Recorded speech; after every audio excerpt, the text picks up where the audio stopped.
Romans 14 verses 7-9. Whether we live or die, we are the Lord's.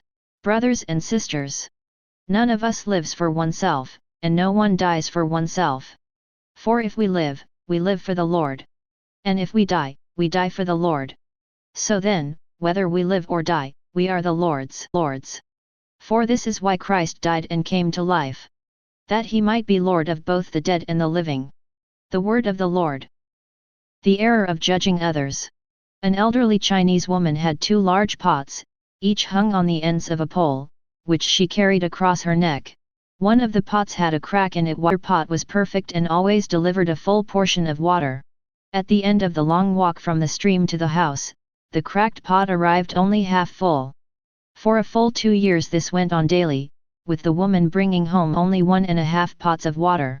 Of course, the perfect pot was proud of its accomplishments.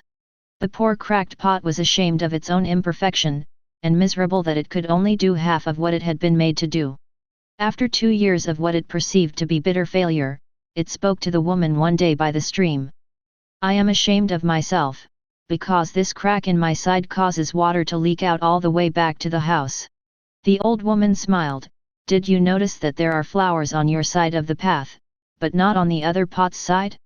That's because I've always known about your flaw, so I planted the flower seeds on your side of the path, and every day while we walk back, you water them. For 2 years I have been able to pick these beautiful flowers to decorate the table. Without you being just the way you are, there would not be this beauty to grace the house. Each of us has our own unique flaw. But it's the cracks and flaws we each have that make our lives together so interesting and rewarding. You've just got to take each person for what they are and look for the good in them.